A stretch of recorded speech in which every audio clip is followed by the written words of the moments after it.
Az a történet jellegzetessége, hogy nekem nem Magyarországon születtek a gyerekeim, hanem Amerikában, mind a kettő. Az egyik 2015-ben, a másik 2017-ben. Az első gyerekemmel nem sok felkészülést csináltam. Tudtam, hogy természetes szülést szeretnék, és megnéztem előtte a Business of Being Born című dokumentumfilmet, ez inspirált arra, hogy szülésznőhez menjek, és végig a terhesség gondozásom az csak szülésznővel történt, ez Amerikában teljesen normális. Alacsony kockázatú terhességem volt, és teljesen eseménytelen, tehát csak a rutin vizsgálatokra volt szükség. Július 4-én Amerikában van egy ilyen nagy ünnep, a Függetlenség napja, és aznap este a tűzijáték után egy nagyot sétáltunk, akkor voltam 37 hetes, 6 napos terhes, és másnap reggel, hajnalban elfolyt a magzatvíz. Akkor én nagyon megijedtem, mert ettől rettegtem a legjobban, hogy el fog folyni a magzatvíz, erről hallottam a legrosszabb történeteket, hogy akkor be kell indítani, és mindenképpen sokáig akartam volna otthon vajudni. Ugye ez így kiment az ablakon, és igazából az egész napot azzal töltöttem, hogy vártuk, hogy beinduljon a vajudás, és aztán amikor már nagyon muszáj volt, az volt a protokollja a szülésznőimnek, hogy 12 órával a magzatvíz elfolyása után be kell menni a kórházba. És próbáltam, még egy kicsit így ferdítettünk is az időponton, de a végén akkor be kellett menni a kórházba. Ez éjfél körül mentünk be.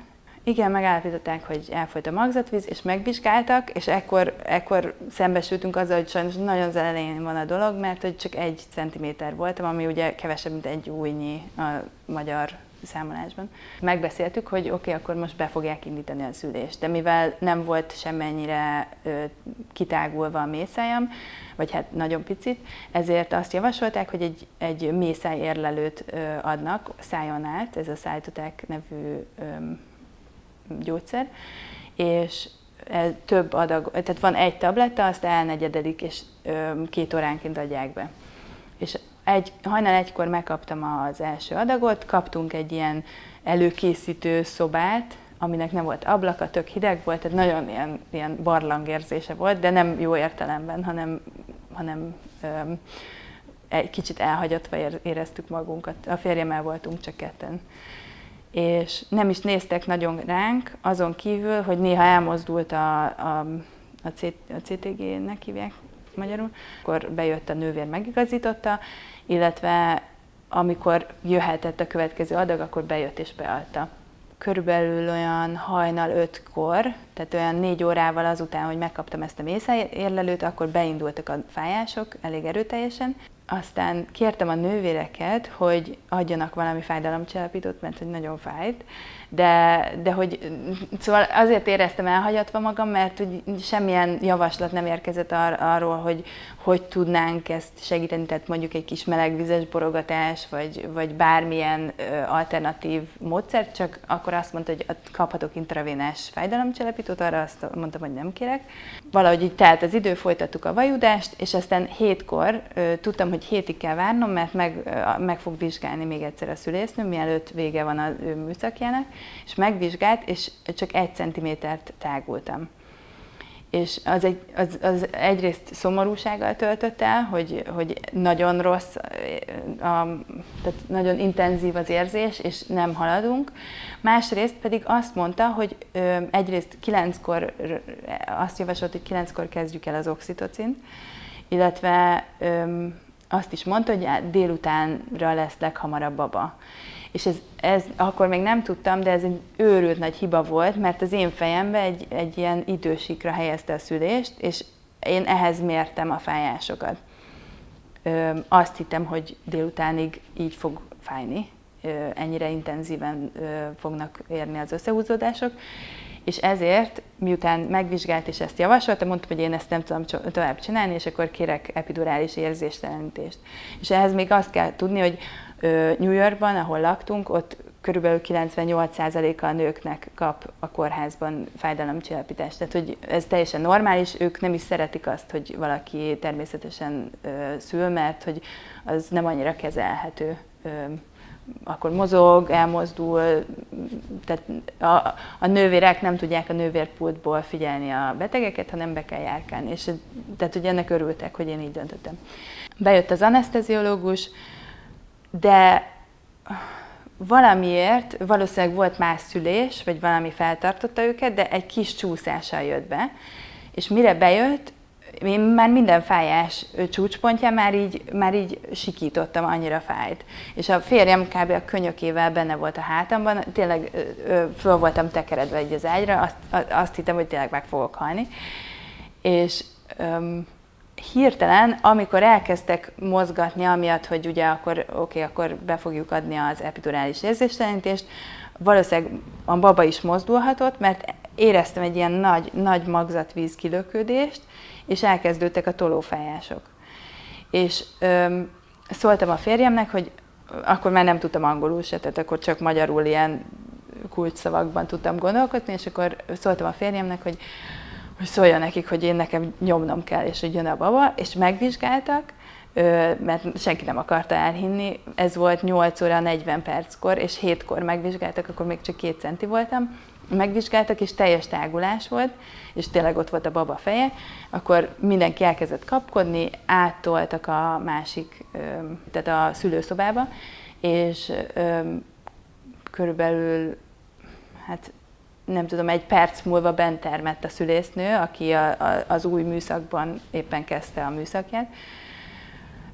Fölrakták a lábamat a kengyelbe, és akkor elkezdték mondani, hogy nyomjak. De hát nekem már akkor olyan toló ingereim voltak, hogy így abszolút kontrollálhatatlanak tartottam őket. És akkor az a fajta nyomás, hogy venni kell egy nagy levegőt, és utána 4x10 másodpercig nyomni. Tehát veszel egy nagy levegőt, elszámolnak 10-ig, addig nyomsz. Megint veszel egy nagy levegőt, elszámolnak 10-ig, nyomsz. És ezt kéne egy fájásba beilleszteni. Ez az ilyen módszer, ahogy számolnak a fájások alatt, vagy a tolófájások alatt, a kitolásnál. És ez nagyon nehezemre esett, és akkor bejött a szülésznő, rám nézett, és akkor erre emlékszem, hogy azt mondta, hogy hogy lehet, hogy gátmetszést kell csinálnom neked. És én akkor, ugye nekem ez volt az egy másik nagy félelmem, hogy ne legyen gátmetszés, ez Amerikában egyébként nem feltétlenül jellemző, tehát ezt kórháza meg az orvosa válogatja, hogy kinek milyen a százaléka, de egyébként nem jellemző, mint mondjuk Magyarországon. És akkor mondtam, hogy nem, akkor nem nyomok, amennyire csak lehet. És akkor a következő nyomással kijött a baba, és nagyon örültünk, tényleg rögtön rám rakták, persze leszívták a száját, amit utána már nem örültem neki, meg is van felvételen, tehát egy kicsit így az szomorúsággal töltött el, hogy most már tudom, hogy nem feltétlenül volt rá szükség, de rám rakták, és akkor gyönyörködtünk benne. Azt hiszem, hogy 2 öltést kellett kapnom, tehát hogy valamennyire repedtem, de nem volt vészes, és utána ott voltunk körülbelül 1 órát a szülőszobán, és amikor elkészült fönt a posztpartum részen a szoba, akkor átmehettünk. Az alatt az idő alatt egyébként elvitték fürdeni, vagy fürdetni, és lemérni, meg megcsinálni a vizsgálatokat vele kapcsolatban. És azt egy kicsit sajnálom, hogy akkor nem voltam annyira tudatos, hogy én azt mondjam, hogy nem. Tehát, hogy így teljesen ilyen transzban voltam, és annyira nem készültem fel előre, hogy ezek nem szükségesek. Tehát, hogy ez teljesen megtagadhatom, vagy hogy a baba mellettem lehet, amikor csinálják.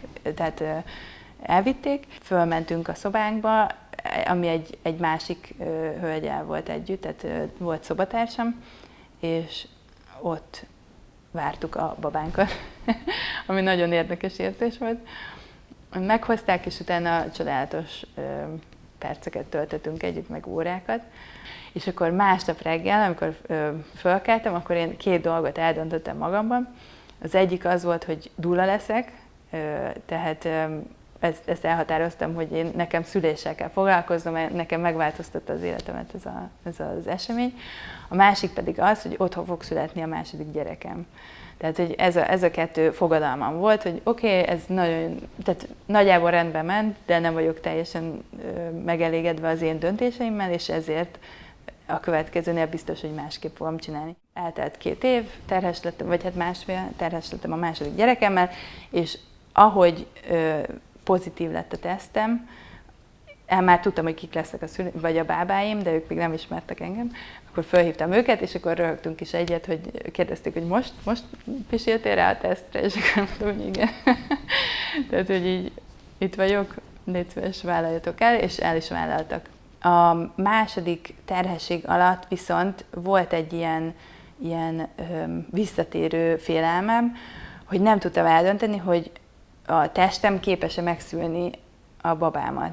És ugye ez azért volt, mert egyszerűen nem tudtam, tehát most már tudom, hogy valószínűleg, hogyha hagytak volna időt a magzatvíz elfolyása után, tehát hogy nem 12 órával indítottak volna, akkor biztos, hogy beindulnak, és egyébként a bábáim is mondták, hogy minden baba megszületik, majdnem minden baba megszületik magától 72 órán belül.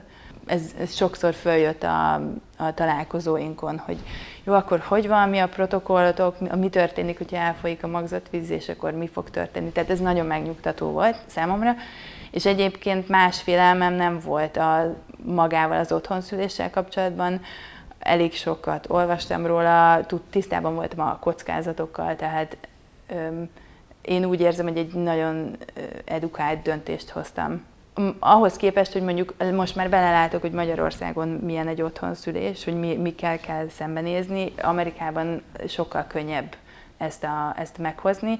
Annyi a különbség, hogy sokkal drágább. Tehát, hogy ahhoz képest, hogy mondjuk Magyarországon úgyis fizetnél kb. A fogadott orvosodnak hálapénzt, vagy hát nem tudom, most már a törvény, vagy a módosítások miatt nem, de hogy körülbelül annyira jön ki semmi.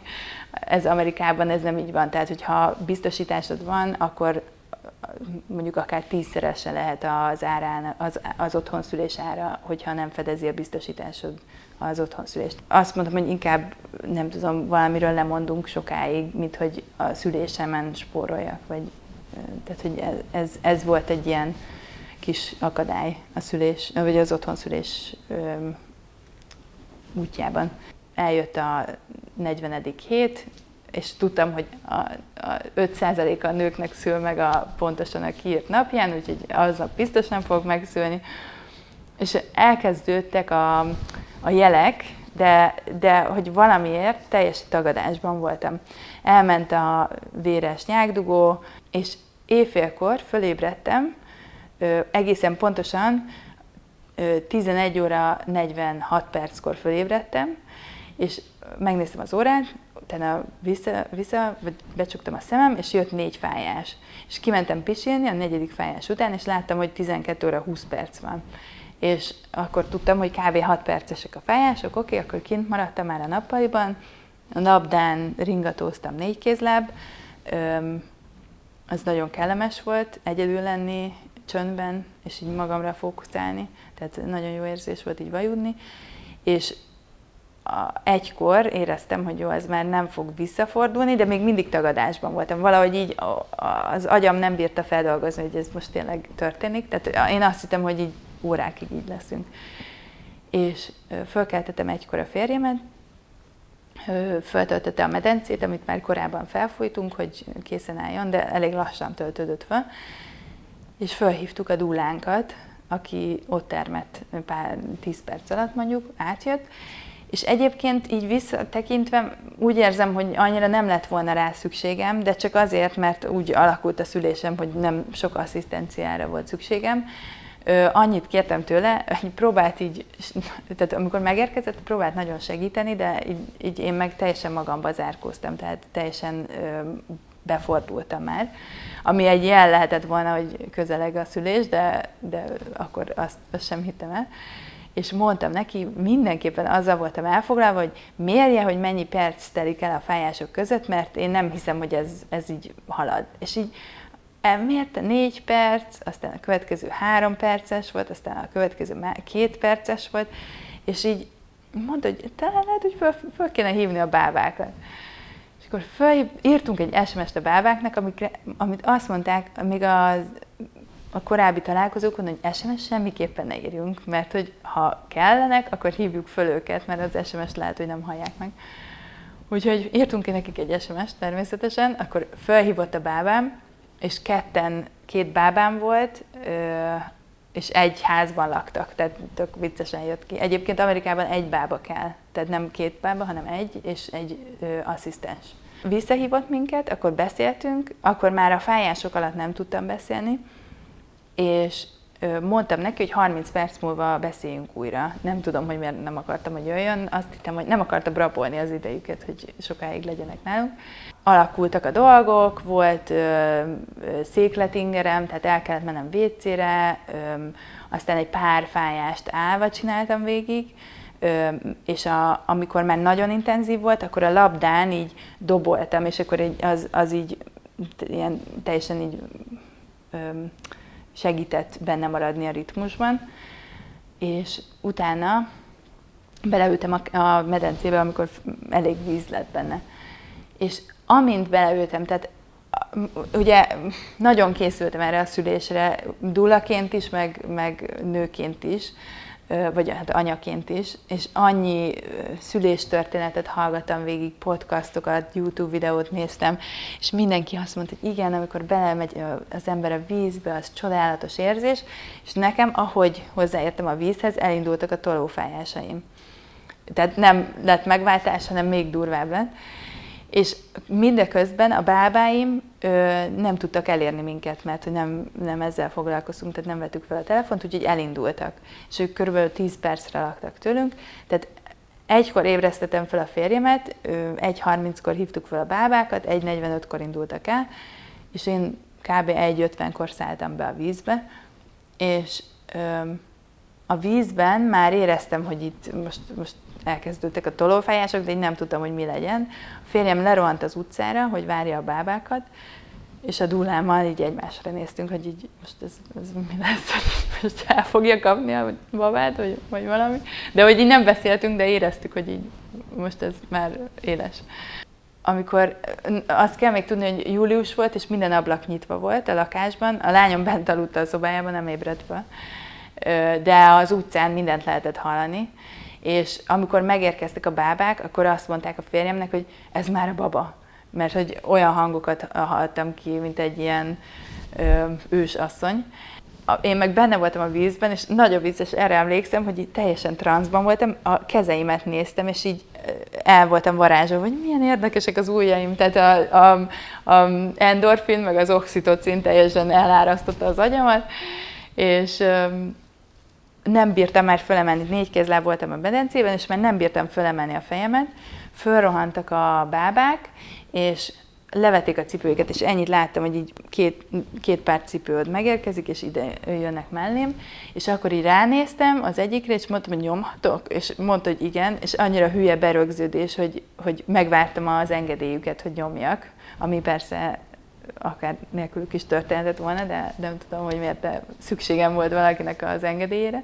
És körülbelül, tehát ők 2:02-kor érkeztek meg, és 2:04-06 körül született meg a baba.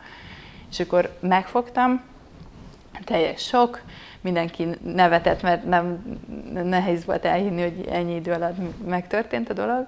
És utána a posztpartum része volt nagyon jó, és igazából én úgy érzem, hogy nekem abban volt rájuk szükségem, mert elkezdtem vérezni, akkor kiszálltunk a medencéből, mert látták a vízben a vért, és akkor mondták, hogy inkább szálljak ki, mert úgy tudják nézni, hogy mennyit vérzek. De aztán nem volt semmi komplikáció, tehát nem véreztem tovább. Megszületett a mélepény, egy pár perccel később, és utána akkor vágtuk el a köldögzsinort, amikor elmentek, tehát egy pár órával később, vagy egy 1,5 órával később. Megmutogatta a mélepénynek a hártyáit, meg szóval az nagyon érdekes volt, és igazából úgy éreztem magam, mint hogyha én lennék az egyedüli részeg, most már így visszatekintve, akkor nagyon jól éreztem magam, de hogy én így csevegtem, mindent elmeséltem, ők meg így bölcsen hallgattak, és így 3-szor vagy 4-szer átbeszéltük, hogy hú, ez nagyon gyors volt, hú, ez nagyon gyors volt. Utána összetakarítottak, leeresztették a medencét, csináltak nekem zapkását, minden csodálatos volt. Tényleg az all-inclusive bábai ellátást kaptuk, amit lehet, hogy úgy hagyják ott a lakást, mintha nem is lett volna ott egy otthonszülés. Én nagyon szerencsésnek tartom magam, hogy minden pozitívuma az otthonszülésnek megtörtént, amit vártunk, és hogy nem volt igazából komplikáció. Tehát igazából egy ilyen a klasszikus nagykönyvben megírt otthonszülés zajlott le, és nagyon érdekes, hogy utána minden ilyen nehezebb szituáció, mert azért 2 év korkülönbséggel kicsi gyerekek, úgyhogy nem volt családi segítség, elég sok stressz ért minket aztán a következő hónapokban. Aztán költöztünk is rögtön a pár hetes korában, tehát elég sok stressz volt. Viszont azt vettem észre, hogy mindig, amikor ilyen nehezebb szituáció volt, valahogy így vissza tudtam nyúlni abba az őserőbe, amit éreztem a szülés alatt. Én tudtam a középpontja maradni a szülésnek, és hogy senki nem vette el a döntéseimet, senki nem mondott semmi ilyesmit, hogy jaj, lehet, hogy gátmetszést kell neked csinálnom. Tehát, hogy a minden esemény szinte az én döntésem volt, és ezért nevettem azon a helyzeten, hogy engedélyt kértem arra, hogy nyomhassak, mert tényleg, tehát ugye ez micsoda berögződés, micsoda agymosáson megyünk keresztül, hogy tényleg a legősibb, legösztönösebb pillanatában az életemnek, amikor megszülöm a gyerekemet, és akár meg tudnám szülni segítség nélkül is, akkor ránéztem a bálvára, a szaktekintélyre, és tőle kértem engedélyt. De egyébként tehát nagyon transformatív volt ez az élmény, és visszatekintettem arra az időszakra, amikor még nem tudtam, hogy mi az, hogy otthonszülés, és nem tudtam, hogy zajlik. Tehát amikor nem voltam elég informált, annyira ilyen, tehát nem elég informált az otthonszülésről, annak annyira ilyen földön kívüli lehet az egész dolog, és emlékszem rá, hogy találkoztam olyan emberekkel még az első előtt, akik otthonszülésre készültek, és nem tudtam elképzelni, hogy működik, meg hogy vagy rá képes, hogy nem kell valaki, aki segít neked, és így aztán kiderült, hogy nem. Ez a nagy titok szerintem benne, hogy az embernek magának kell elhinnie, hogy képes rá, és hogyha elhiszi, akkor igen, képes.